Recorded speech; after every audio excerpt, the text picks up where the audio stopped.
What is going on, guys? Welcome to Sixers Post Game Live. We are reacting to the Sixers versus the Milwaukee Bucks. 90-88 loss here. Second game of the regular season.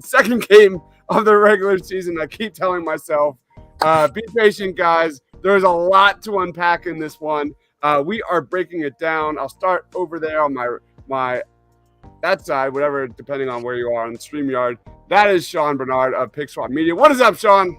Yeah, welcome officially to the Philadelphia Rockets, I guess. So, I don't know. I have mixed feelings about tonight. I thought it was a step forward from game one, but you hate to see them losing that one, especially in that kind of fashion down to the wire.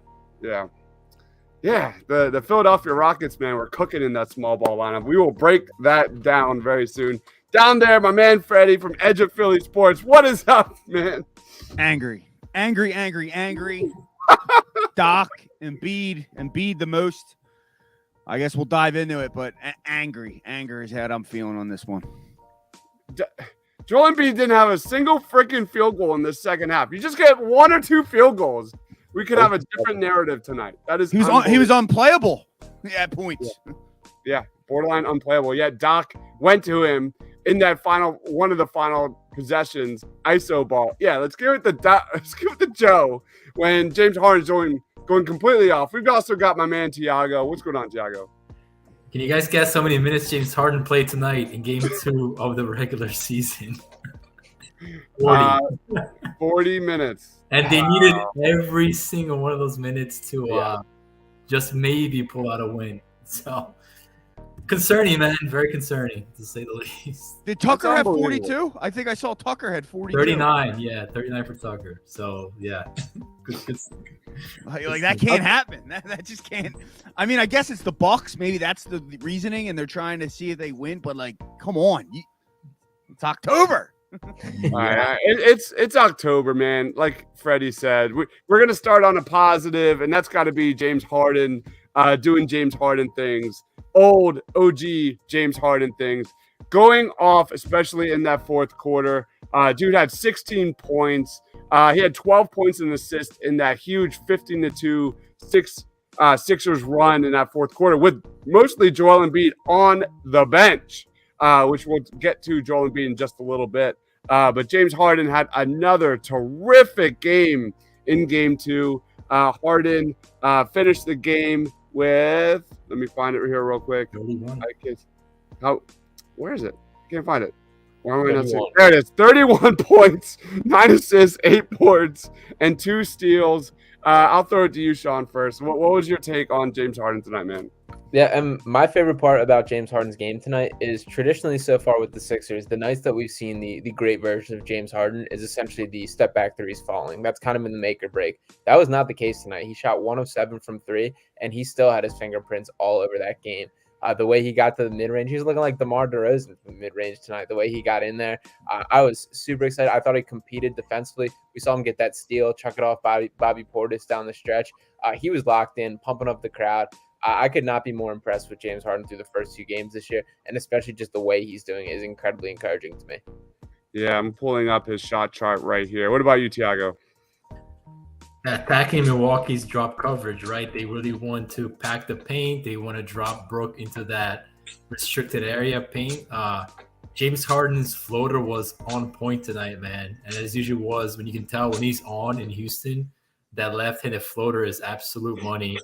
He went to that well multiple times, and we can talk about the change. And I think we have to give Doc Rivers credit from that standpoint. When Embiid was an absolute mess, he finally went to the small lineup. PJ Tucker at the 5, James Harden at the point. And those were some electric minutes for the Sixers, man. Like, if they're not thinking about using that lineup more often, they're missing out on a huge opportunity, because that completely changed the game, and James Harden definitely started that. Yeah. What about you, Freddie?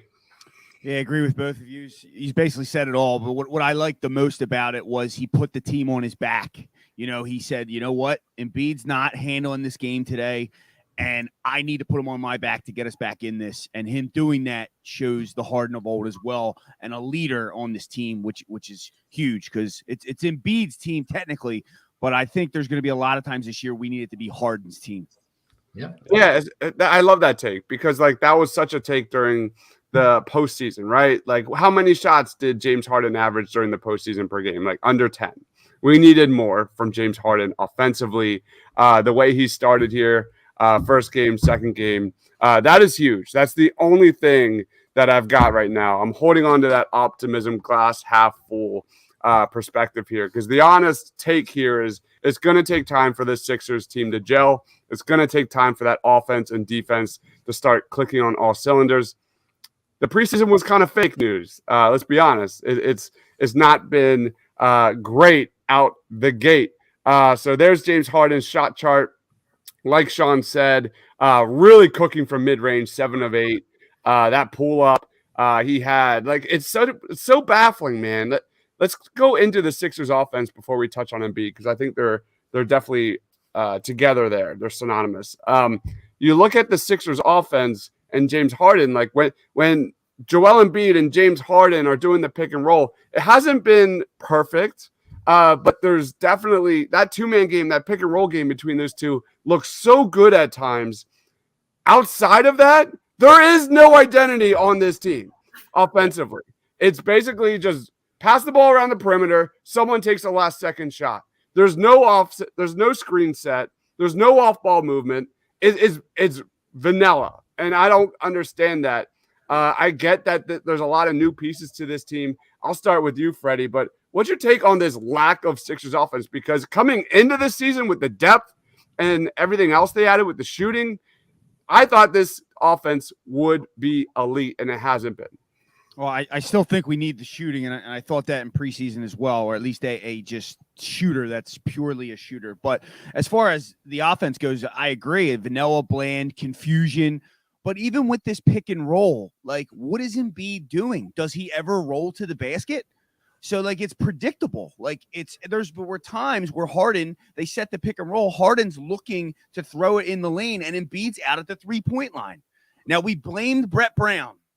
Then we blamed Ben Simmons for the spacing. Then we blamed Doc.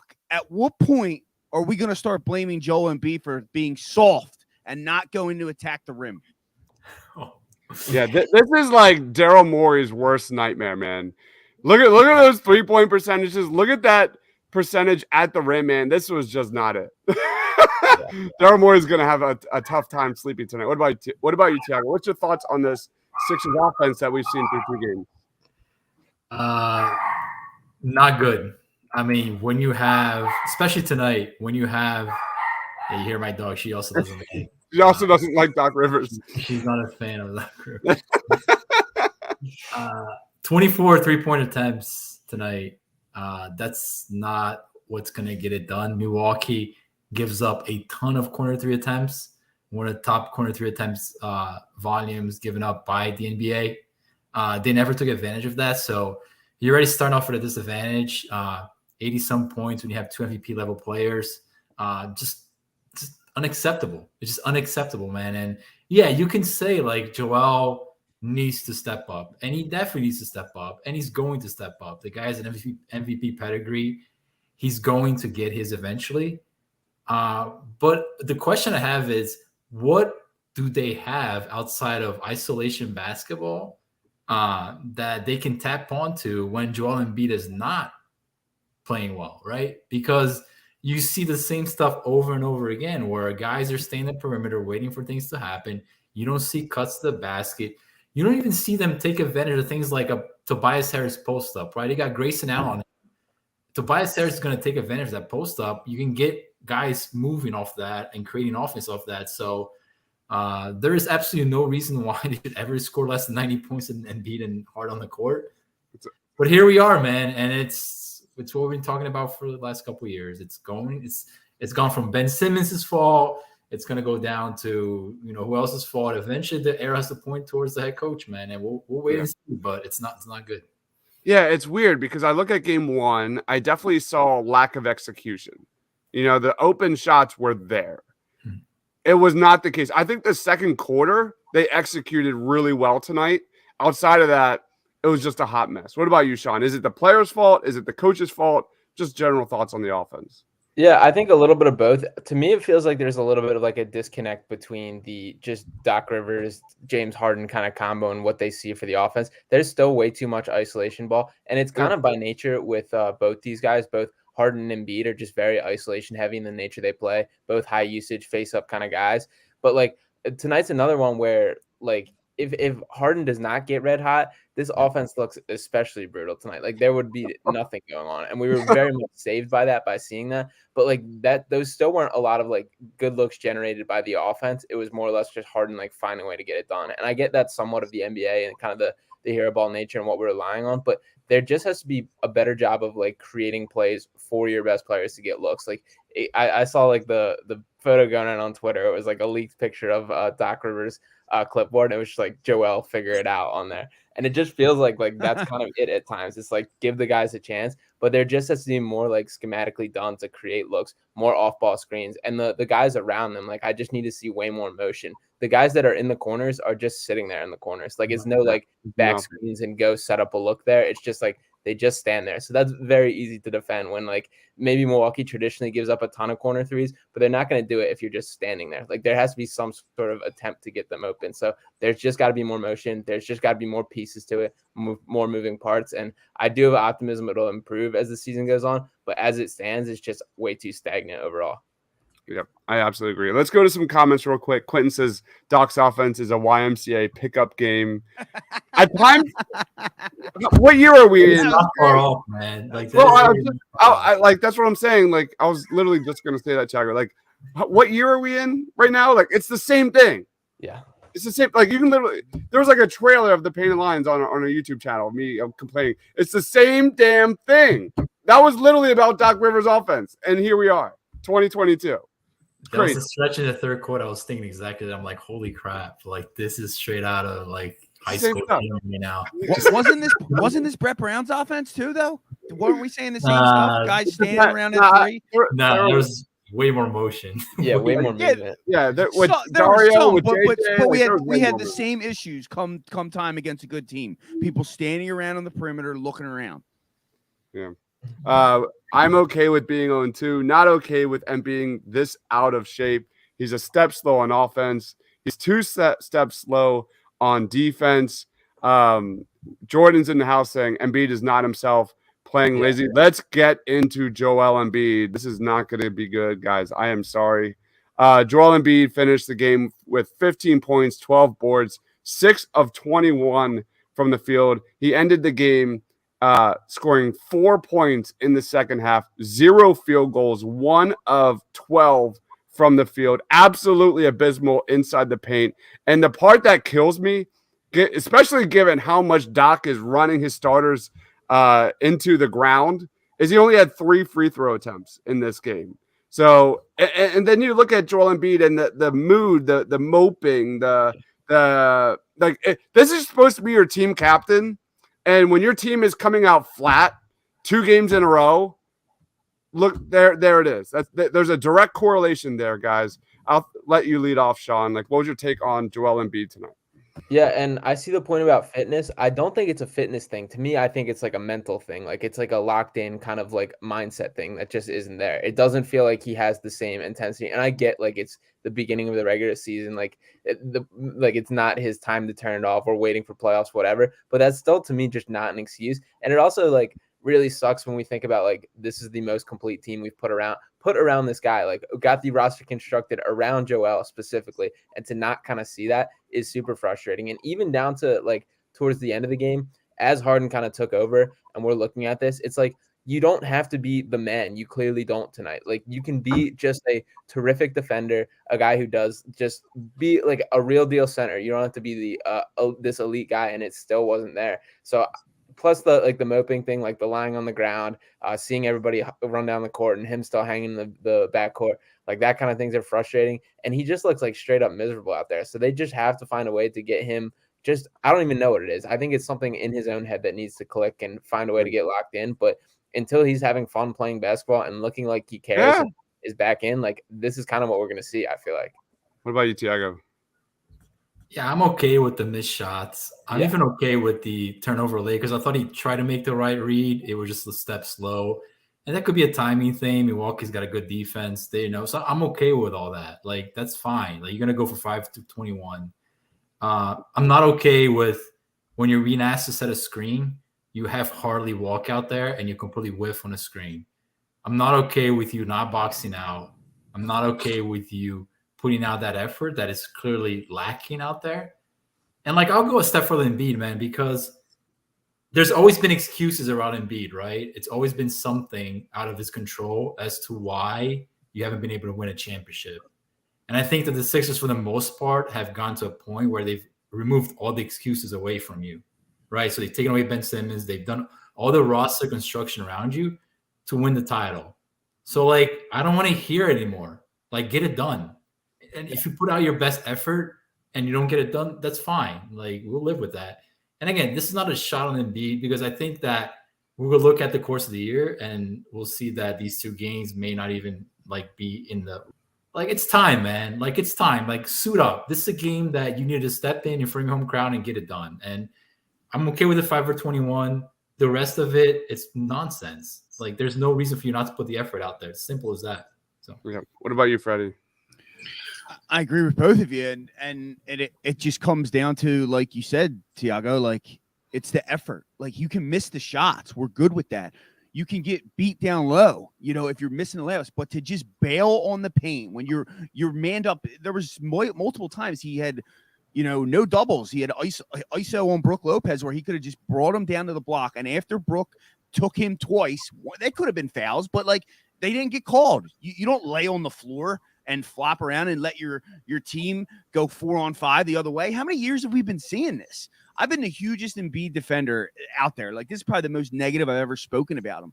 But I'm sick of it. Like, like you said, the excuses are out. We just lost to the Boston Celtics, who's a huge rival, who he's lost to in the playoffs, that he should hate. That should hurt him. And as well as the Milwaukee Bucks. So even though this is the first 2 games of the season, for him not to be mentally there or checked in, that's a problem. And it's happened in the playoffs too. So what happens when it's a big game in the playoffs? Are we going to see this again? Probably. History has shown yes. That's a key point, because there's a narrative that Embiid is a great playoff performer, and that's not necessarily true. And you build the habits now that you're going to have in the postseason, man. And like, it starts now. So when you're ready, when May comes around, you know exactly what you got to do. And it's you see these habits creep up and you're like, wow, like, I wasn't expecting this. So. Alden says Doc has to be fired sooner than later. It's already started 2 games in. Aaron says, why don't they set plays for Tyrese Maxey? He was kind of a non-factor in the first half of game 1. He only had 15 points here in game 2. If there was like one takeaway of the preseason, is that Tyrese Maxey has officially arrived and he's just ready to go, ready to take off. And he's kind of not. It's kind of the same thing as what we've been talking about. Like, he's not involved in this offense during stretches. I'll leave the board open for everyone. Like, any comments on this with Tyrese Maxey not being more of a focal point? Yeah, it's super frustrating. It's like, and this circles back to both Embiid and Harden being so ball dominant that it just limits how many touches there are. But Maxey is good enough and does things different enough. He has such a dynamic pace that it is important enough that they have to find a way to make sure that he's getting his name called enough. Like, even things as little of like running him off a screen and just giving him like a little hand up, that's enough of a threat to open things up. Like, find ways to get him downhill. And there were a couple moments where they showed flashes, but they just have to find ways with the 3-man group of Harden, Embiid, and Maxey to like get penetration and open everything up. Find a little combo, a little pick, little handoff, whatever it is. Run some sort of offense at the top of the key, and that needs to be building way more. And I think something that's concerning me is I'm noticing with all 3 of these guys is their best moments are all coming when it's like their time to shine, and they just got like the bench guys or complementary pieces around it. We haven't seen like all 3 of them together be like bringing it out at their best, which is what needs to happen with this team when they fully click. Like, it feels like it's take your turn, not bringing out the best of each other. And I think Maxey's kind of getting the short end of the stick of it. And it's something that, like, I've been really frustrated. It's just 2 games. It's just 2 games. I'm going to keep saying that during the show. But, they're not getting them out in transition enough. That's something we saw in the preseason, and that's something we've talked about a lot. They're not getting them out. They're not moving the tempo up. That's where we need to see Tyrese Maxey. And, this offense has looked just zero energy. Like if you want energy, give the ball to Tyrese and let him create a little bit. So what about you, Thiago? Yeah, so on the transition part, I completely agree with you, Chris. But you got to get stops to get on transition, man. You got to create turnovers, and they give up 190 points to Boston one night, and then they don't really create a lot of turnovers. So you got Thybulle and Reed on the bench. These are the guys that usually tend to generate some defensive events for you. They don't play, so that limits Max's ability to get on transition first and foremost. And secondly, you go back to that Boston game in that third, fourth quarter where they were trying to come back into the game. It was Maxey and Embiid Maxey through Embiid attacking Boston's defense through, like Sean said, a dribble handoff, pick and roll stuff, and that was just not even in the game plan tonight, which doesn't even make any sense because Milwaukee has that pack the paint defense. Will give you that mid range. We'll even give you the 3-point shot if you want to. So it's confusing. I don't know why. And on top of that, he wasn't even on the court with 4 minutes left. He came back, I think, with 3.5 minutes left in the quarter. Mm-hmm. I don't know if it's because he blew a transition defensive opportunity. I think Doc got really mad at him for that, but I don't know, man. It's guy's part of your core, man. He should be getting more looks than he usually gets on offense for sure. Yeah, any takes on that, Freddie, before we move on to the Sixers bench? Because I want to touch on that before we get to player of the game. Yeah, quickly. It's just, this guy worked his ass off trying to shoot the ball, and he has 3, and he was killing it from 3 in preseason. He has 3 attempts tonight. Doc has to find a way to involve him, and I think he just doesn't want to. Verbally, you even hear it in the preseason. It's all about Harden and Embiid, and he should be up there with those two. Yep. All right. So let's get into the bench here. Lack of bench, because if there was a take that Tyrese Maxey was ready for stardom, the second take was I was really excited to see how Joel Embiid finally having a bench a rotation would fare in 2022-23. So far, the Sixers bench has 20 total points in 8 quarters. And all of that tonight was by DeAnthony Melton, who I thought had a very underrated game. I liked what I saw from Melton. Outside of that, nothing. So lead us off, Freddie. What is going on with this Sixers bench? Because that was supposed to be one of the strong parts of this unit. I'll give a positive and a negative. My positive was Melton, because I was getting a little concerned with him when Malcolm Brogdon ran him all over the court against the Celtics. But tonight was very encouraging to see out of him. So that was the positive. The negative for me is Daniel House stinks. I just don't even get it. I didn't really get the signing, but I'm optimistic to see how he goes. Again, it's 2 games. I'll probably get proved wrong over a 20-game span, but I'm just so annoyed at Daniel House, and they're my 2 takes on the bench. Quentin says the bench is impacted by a lack of playmaking outside of Harden. What about you, Thiago? I can't believe they actually gave House guarantee money, man. Nothing more special. Anyways, good for him. Getting paid.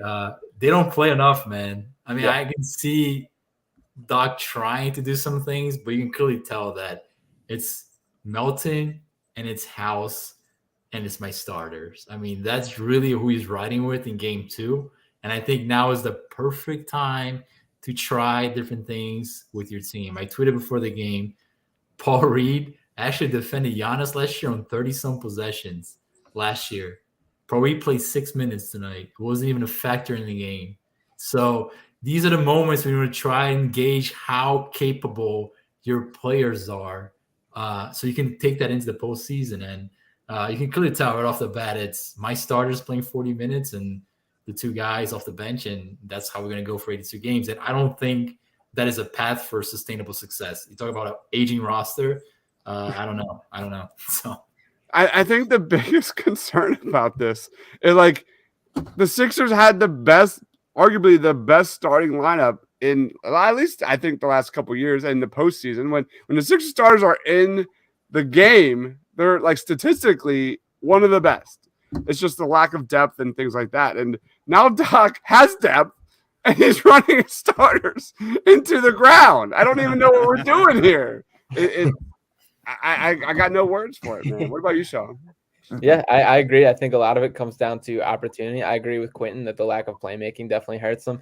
James Harden is the only player on this roster who's a natural playmaker. He's the only guy that just naturally can create for others. And like House and Melton each hovered around 20 minutes. Montrezl Harrell played like 4, B-Ball Paul played 6. And we're talking about like a team that needs like a burst of energy. Like those should be the guys you're looking at. Those should be like the mix it up, make something happen. At least just give them like a little bit of run and see what happens. And that didn't happen again. I don't know. I'm also. Do you remember last year when we were kind of having the conversation about like shifting Maxey toward more of a second unit role? Yeah. I didn't think that held weight last year. I'm kind of seeing it a little bit this year, just based on how ball dominant both Embiid and Harden are. Like I'm thinking, like if you give him an opportunity to truly run with that unit, if you want to keep building the duo, because I think it's the right call to make sure that Harden and Embiid are clicking on all cylinders, building that together. I think you got to give Maxey his time to shine with the second unit guys and see what comes of that. Yeah, that's Great point. It's a great thing to experiment with moving forward. Hopefully Doc has that on his list. Let's get into player of the game. Lead us off, Freddie. Who's player of the game? James Harden. I mean, it was just outstanding. I know that's the easy one, but he really impressed me putting the team on his back. It wasn't just a padded stat line night. Like Sean said, he was 1 for 7 from 3, getting in the paint, mid-range James. The floater was on James Harden. Love it. What about you, Tiago? I mean, Harden was clearly the player of the game, but I thought PJ Tucker had a really good game. Again, they're asking a lot of him, 39 minutes defending Giannis most of the time. But I thought he was really good defensively off the ball. I thought that he made some great plays late in the game. And if you want to lose your mind, watch Tobias Harris on that Grayson Allen 3. Yeah. I mean, everybody's locked in. And Tobias Harris is in La La Land, like watching a rerun of the Brady Brunch or something like that. I don't know what's going on. So, yeah, that was infuriating. Yeah. Wanted to get that out there, Chris, before the podcast is over. Wow. Quentin says the crowd for booing Embiid. Michael chimes in and says they won't fire Doc because they still owe him a bundle of money. Sean, who's your player of the game? Yeah, and real quick, when you do watch back that last possession, you'll see Tucker and Embiid both immediately turn to Harris with like a "What's up, Arm?" We did all this for that. Yeah. But for my player of the game, I'll throw it to D'Anthony Melton, and I'm leaving you with a rough last one there, Dubs. For D'Anthony Melton, I do think he brought a spark tonight. At least there was some sort of bench production, so got to give him that. He's like a cool little blend of Shake Milton and Matisse Thybulle, so I do like having him on this roster. I think his role is he's going to solidify himself with some minutes, and I like him a lot. He was one of the lone bright spots, I think. Man, this is back-to-back games. We're only in game 2, where I've gone last for player of the game. I literally have no one. For game 1, I had nobody to pick because I wasn't going to pick Embiid. I thought he had a disappointing game. And I went with Zach Wheeler because it was also during the Phillies game, who had an awesome performance. I'm also going to stay outside of the NBA in this one. I'm going to give this one to the Arizona Cardinals, who are up 28-17. And if they win and beat the Saints could be looking at what, 2-5? And that's definitely top 5 pick worthy. So I'm going to go the Arizona Cardinals as my player of the game so far. Knock on wood. We'll see. Because I got nothing. That was just an incredibly frustrating game. I like Quinn's take on booing Embiid. I like the Embiid he's thrown in here too. I do respect that. Oh, Melton equals Melton 1.75. Any takes on that? I disagree with that. Well, he's not a point guard, but they continue to have him run the offense in some capacity. Just sit him in the corner. He's a much better defensive player. I agree too. I don't remember if it was Quentin or somebody else, but somebody said Melton 1.5 the other day, so he looks like he's growing a little bit. Someone tweeted a combo of Milton and Thybulle. I don't know who it was. That was me, actually. Yeah. All right, guys, let's wrap it up. I'll throw it to you, Sean. Plugs, final thoughts on the game. Yeah, 0-2, but only up from here, I guess. So we get the losses out of the way. You guys can follow me on Twitter at Sean_Bernard1. You can check out my written work on heavy.com. I think I'm gonna have some stuff coming out on both Embiid getting booed and just the James Harden performance overall right after this. So check that out. And check out Pick Swap Media on YouTube and all the socials as well for my podcast and all the audio content coming out of there. Love it, love it, love it. You're up, Tiago. Yeah, man, we'll continue to do this as we go along. It's a long season. I'm sure we have better days than the last 2 nights, but it's still early, man. James Harden's playing well. It's going to be a good year overall. Yeah. What about you, Freddie? You can find me on eopsports.com. But before we close, I just want to say a very special, I don't know if you two know, happy birthday to Dives. Happy birthday, man. Appreciate that, bro. Appreciate that. Birthday. Thanks, man. Not the best birthday, but it is what it is. I saw you drinking a beer, so I've had got a few. that in. I've had a few for sure. Had an awesome interview with Mark Schofield on the Eagles and Jalen Hurts. Go check that out if you want to. We did kind of an assessment as well as did a small deep dive into the NFL draft quarterback class, which I love. No Eagles game this weekend, which is kind of nice. Not gonna lie, they give you a little space. I have started my mid-season rankings for the NFL draft, so that's already in the works. Final thoughts on the game: be patient, guys. Just be patient. Be patient. We'll see how this Sixers squad gels. Finds cohesion on both ends of the court. That's my final take. Again, thank you everyone for the comments. Please be sure to like this video wherever you're watching, subscribe wherever you're watching. Edge of Philly Sports, the Painted Lines, Philly Sports Alliance. Thank you everyone for commenting again. We'll see you on Saturday against the Spurs. For Sean, for Tiago, for Freddie, for myself, stay